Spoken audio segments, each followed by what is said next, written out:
Because what is it? The youth. Except a man who doesn't have any jealousy. He doesn't care how she dresses, where she goes, who she talks to, where, she wears full makeup and doesn't wear the hijab, doesn't wear the khimar, and she's out there. How do you advise those who are jealous over their wives whilst in public? It's healthy to be jealous for your wife, as long as it does not transgress the bounds of Allah. You don't accuse her. So certain people who are demented really in their brain, their wife's a good wife. She doesn't look at other men. He goes home, I saw you looking at that man. She says, Wallahi, I didn't look. For me, how are you even accusing your wife of something like that? So, transgressing the bounds in any affair is not permitted in the Sharia.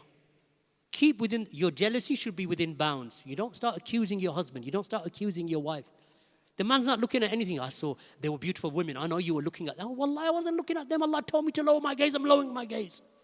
No, I know you were looking. How do you know? I just know you. That's ghulu. You are transgressing the bounds, my sister. And you, if the husband is saying that to his wife, you're saying that to the woman who's your honor. How are you accusing your wife of that? So we have to be careful, barakallahu feekum. Jealousy is good. It's healthy because it protects her and you have this sense of protection. That's why women feel protected. That's why women, naturally, they incline towards what? If there's a woman, she doesn't want to marry a man who's shorter than her, predominantly.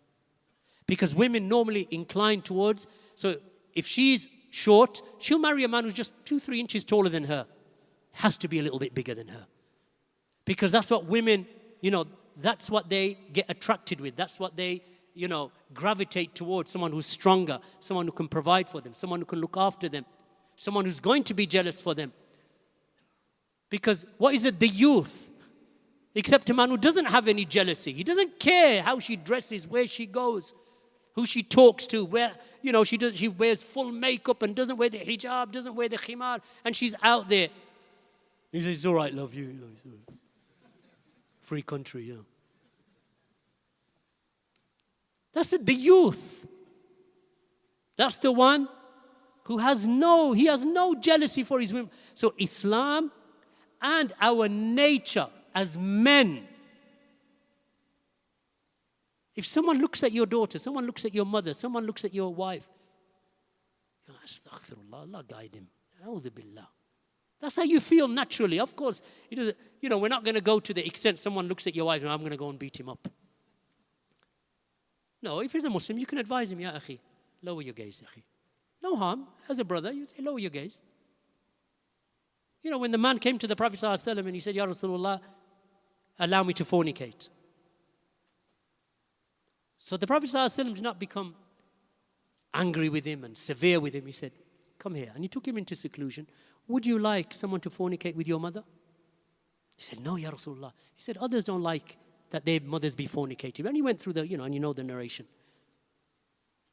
So the affair is, yes, we are jealous of our daughters. We are jealous of our wives. We are jealous of our sisters, even of our own mothers. We are jealous because that is a natural, innate issue of fitrah that Allah has instilled inside of men. But modern times, of course, that fitrah has been corrupted. That's why you find men who don't really care. They're the youth. The youth is the one who doesn't care who looks at his missus, who looks at his daughter, who looks at his mother, who looks at his sister. So be jealous for your women folk, but not ghulu. Don't transgress the bounds, make false accusations against others or against your wife within the boundary of Islam, so she feels comfortable and protected and secure around her husband. She says, MashaAllah, I married the right man here. He cares about me. Right?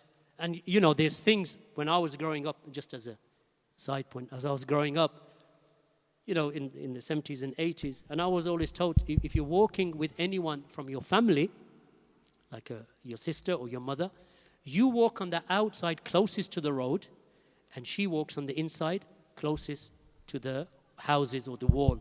Why? Because there are cars coming down or people on bikes or whatever. So if there is something that happens, you are in the firing line and not your women folk.